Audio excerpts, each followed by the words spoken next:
Well, good morning, guys. Welcome back to the channel. I'm Ken, and you're watching Ken's Cuts. Thanks so much for stopping by. Today is Thursday, the 26th. So I want to start off first off by saying uh, happy belated Merry Christmas to all of you out there, and a belated Happy Hanukkah as well to those subscribers who are watching today.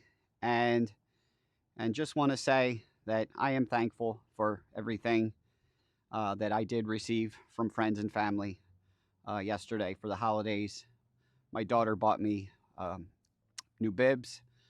My wife added some arsenal for safety gear and clothing that's Carhartt related, and I'll be unveiling that on a future video. But in today's episode, I want to talk about recent happenings and an interaction that I had with one of my subscribers. He commented on a couple of my videos that he was in New Jersey, and he was, when I talked about one of my deliveries that had come in, and he had dropped a couple of comments. We were commenting back and forth. He was asking me who my tree service was, and I really didn't want to give out all of that specific information. And I said, hey, in the show notes is my contact information if you ever want to reach out. So I get an unknown number texting me on Saturday saying, hey, Ken, it's Mike. I live in Millstone. I process wood, and I've got a 14-year-old machine. I'm interested to look at Eastonmade products, and I was wondering if you would demo your machine for me sometime after the new year. I instantly wrote back, absolutely. I promptly saved his number. We were texting back and forth, and we both discovered that we were off this week, Thursday, Friday, post-Christmas. And because of his work and his shift rotation, he's off today. This morning, woke up, it was 22 degrees, and we had decided that we would get together sometime after lunch. So it's now about 12:30. It's a balmy 37 degrees, and I'm sporting one of my most favorite hats. Those of you that know Jack, Log Cabin Firewood. It's quite orange and brown, and so is my hoodie. We're repping Ken's Cuts here. I don't know if you guys can see it. There we are. Got my bear on the back. Anyway, so I got out here. I got the machine set up. I told Mike that got plenty of wood here. I've got beech nut that's been sitting here for a few months. I've got some sugar maple behind me. So I've got the machine and the lift table situated pretty much in the central area. So depending on what he wants to, process through, I've got the wheelbarrows on standby, and I'll demo the machine for him. And then he wants to put his hands on the machine. And in our conversation on the phone, I called him on Sunday after the beloved Eagles lost to the Commanders. And I had called him and said, hey, just watch the game. We've both discovered that we're Eagles fans. So there's more in common than we thought. Anyway, he's going to be coming by here within the hour or so. I've got the machine set up. I've got the stabilizers out on the front. I'm leaving it hooked to the SUV for today because I actually have another mobile splitting job tomorrow that I'll talk about in next week's episode. It'll be too much to cram into one. So that'll be next Sunday's episode. But in the morning, I'm going to be heading to a coworker's house to help process some wood. So stay tuned for that one. But I'm going to get the machine warmed up. I'm going to get a couple pallets staged and get my muffs on. And when Mike gets here, we'll have a quick chat. And I explained to him that I'd love to interview on the camera. So he's totally up for that. And we'll talk briefly. I'll get you introduced to Mike. He knows quite a few of my fellow woodhounds from the community. And he subscribes to a lot of you. But I'll let him share that with you when he gets here. So stick around.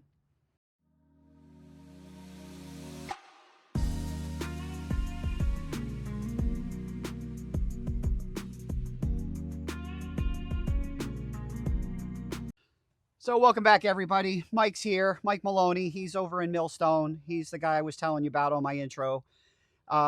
He's a career fireman and does part-time tree service working for another gentleman. And he's got a 14-year-old machine that he thinks is, possibly on its way out. And he's been looking at Eastonmade, trying to get to the fellowships at Brad's and things like that. But with the work schedule, he hasn't been able to swing it. So, as I said earlier, he messaged me on Saturday. We're both off. It's about 40 degrees, 2 o'clock in the afternoon. So Mike is here, and we'll just do a quick intro here with Mike, and then we'll talk about the machine. We'll get her fired up. I already got her warmed up, and let Mike put it through its paces and see what he thinks of the machine. So Mike, tell us, who do you follow on YouTube? Oh, so I follow quite a few of the channels here. Probably like a lot of guys, I started following Chris of In the Woodyard, and then from there it just kind of branched out, and I follow Log Cabin, I follow Firewood at the Furnace, I follow Hardworking Man, I follow Alan Family Firewood, follow Outdoor with Shibe, and several others that you know, I'm probably forgetting them right now, but I follow quite a few, and it was just kind of one of those things. One night, couldn't sleep, found In the Woodyard, and from there it just branched out. So, you know, my background, I had a firewood business. I've been out of that for about 12 years. We were doing about 40 cord a year. Had a couple different machines, one that was hooked up on a tractor on a 3-point hitch for, Nice. you know, going through the bigger wood and stuff.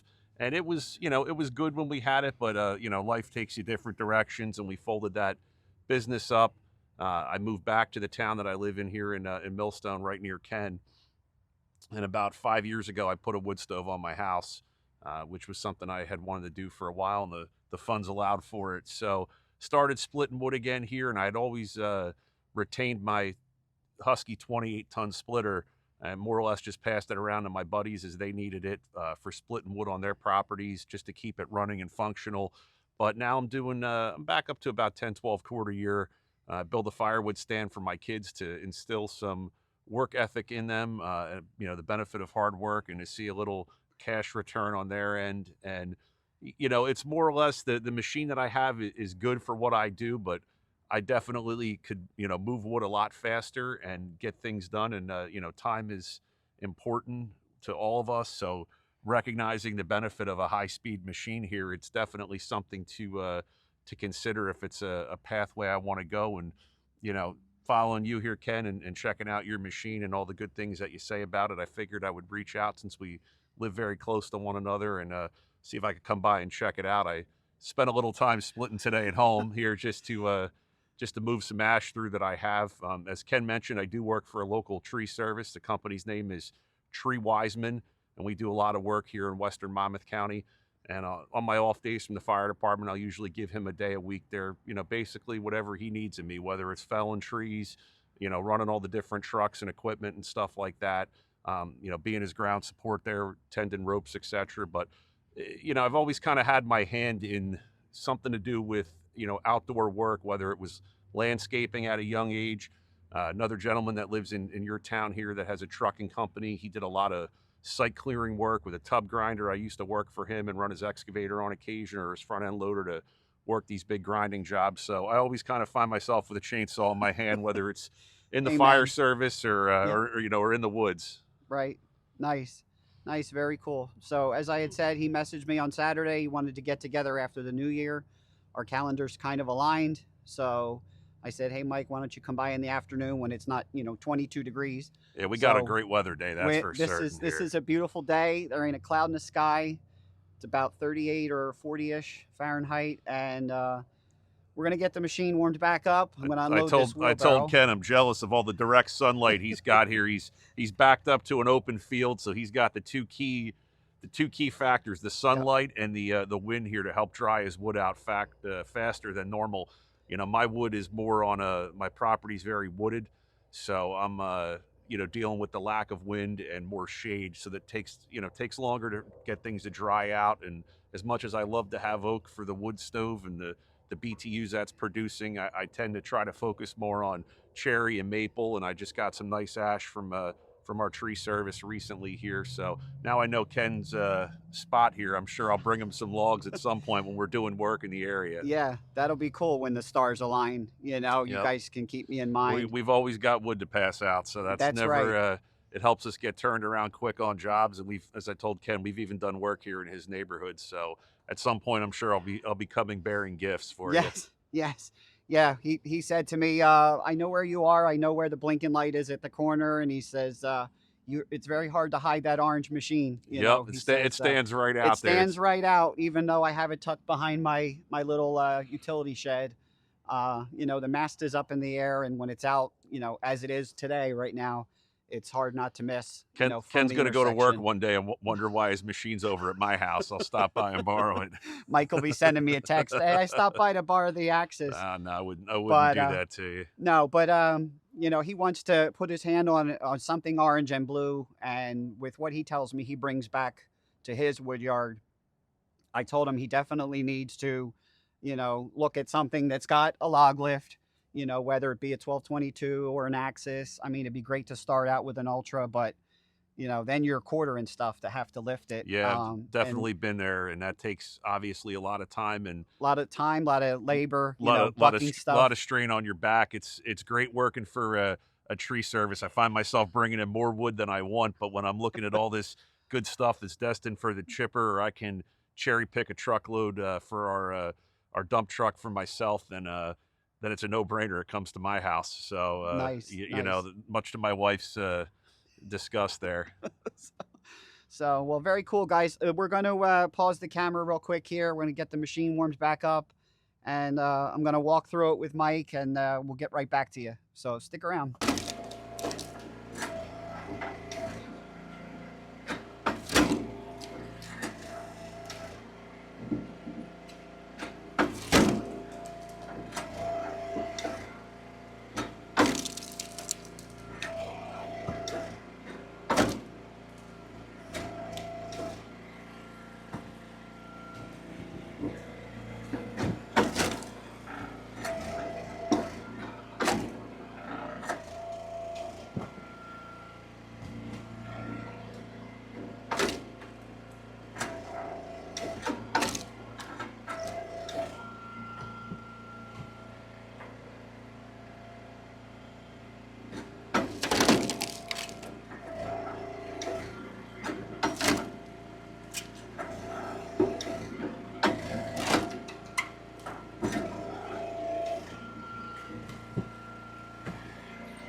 Guys, we're doing quite a potpourri. I've got some 6-month-old sugar maple sitting here. It's just begging to be split. Mike wants to play with a couple different varieties, so we got 3 months for rounds on here. About 18 inches on the small end and 22, 24 inches on the bigger side.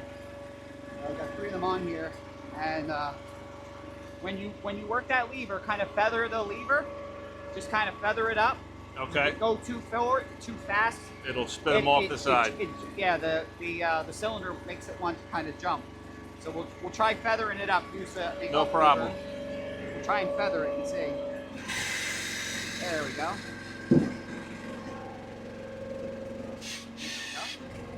It'll definitely handle the weight. You just don't want to do it real fast. There we go. I'm going to go behind. We're going to modify the short stroker because he's not quite going to make it. We're going to adjust the stroke limiter right up here.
So for that one, Mike, we're going to slab the squares off the outside.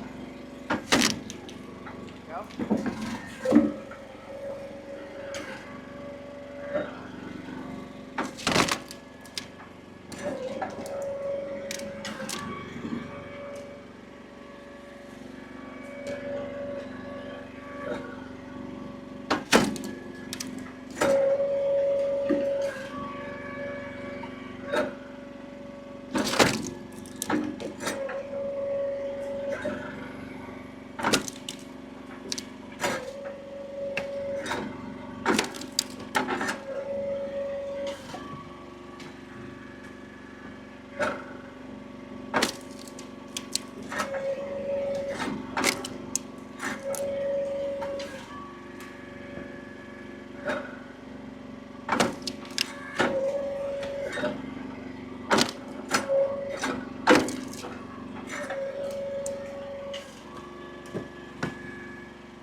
All right, guys. So we're just running a couple different potpourri of different varieties in here. Mike's actually got to go off to work this afternoon.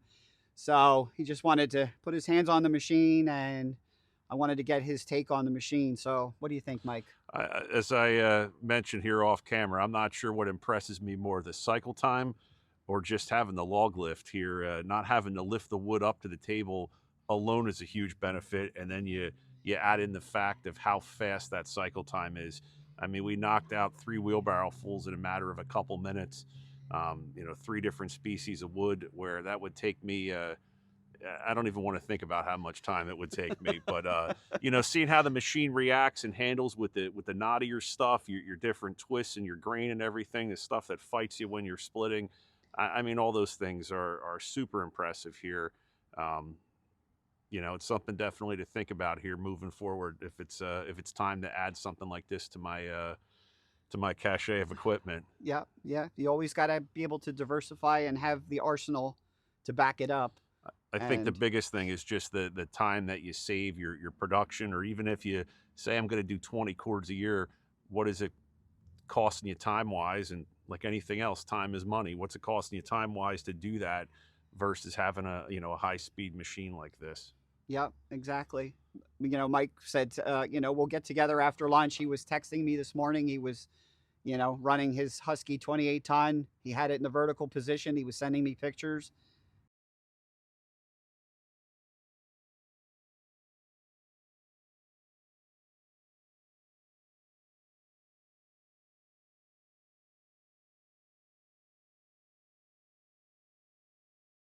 And I said, Mike, I got to be honest. I don't miss having to do the whole vertical split with my old 22-ton Huskee.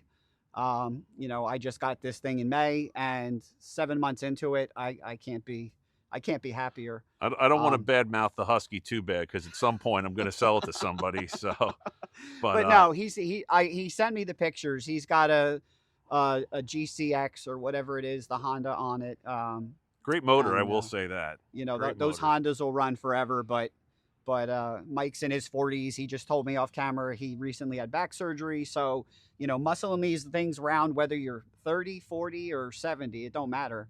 I say my Having back issue started as a young man in his 20s. So even if you think you can do it now, why do it when you don't have to? right, It's what it boils down to. Being able right. to roll the wood onto the table here and lift it up, save you that squatting and everything else. Sure, it's good exercise, but I think we would agree you get plenty of exercise in other forms if this is your hobby or a side hustle for you or something along those lines. Yep, absolutely, absolutely. So Mike was asking me about traveling with this thing. How does it do? And I told him, with the torsion axle down the road, straight run on the highway at 75, you don't feel it back there at all. Obviously, it travels with the ram in the vertical position, but the lift table does lift up. It is respectable. It's 1/4 inch plate, but it is not part of the hydraulic system per se. It lifts loose. Okay. So this goes up, and then the linkage on the original design was a clevis pin, a clevis and a cotter pin, and it was fixed. So you had to pull that pin, and if it was to ever seize up on you or whatever, you're kind of humped, and you can't really travel. So this machine was at Gord Potter's for 3 years. Andrew brought it back to Perth, updated the lift table, and that's when he offered it to me. So the hydraulic cylinder has basically a bird notch piece on the end of it over here that connects to, pushes on a piece of square tube on the bottom of the side of this table. So I just throw a ratchet strap across it, and down the road we go. And like I said, tows like a dream. So we were just talking off camera that this spring, if Brad has his fellowship, I think Mike's going to want to take a ride with me. Yeah, as long as I don't And have any, I do a lot of fishing tournaments and stuff here, but I think it's a no-brainer there to come down to Brad's and check out more of the machines for myself and put some names with some faces there.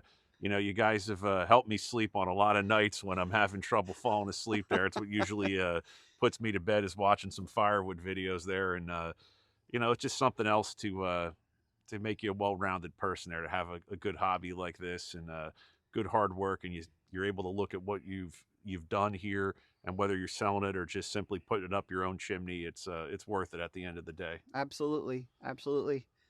Well, Mike, I want to thank you for coming by. I I want to welcome thank this you. I want to opportunity. thank you for having me over It's here. been fun. It was a quick visit, maybe an hour or so spent, getting to know the machine and putting some beech nut through it, some mulberry through it, and then this last was some 6-month-old maple that we'll have to get stacked I off say that camera. maple, based off how it felt there, and you're telling me it's 6 months old, watching the bark coming off it. I think that won't take much time out here in the sun for you to be No, able to move no, that. we'll be moving that in the spring, and some of the longer lengths will just be fire pit wood for myself or for customers, and then the smaller piece that last round that we did will get stacked.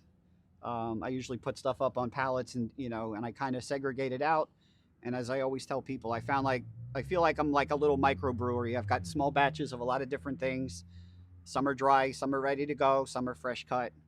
But I do what it takes to keep the customers happy, and never goes out green. That's for darn The sure. double IPA of Firewood, right? There you go. I like that one. The double IPA. It's something that that I do. I found my little niche, and my barbecue customers are tickled pink, and they'll never buy from anybody else. So that makes me feel good. But thanks a Well, lot, guys. For Ken, I want to thank thank you. you, thank Thank you, you for having me. It's been a pleasure. thank you. So, guys, that's about going to do it for this one.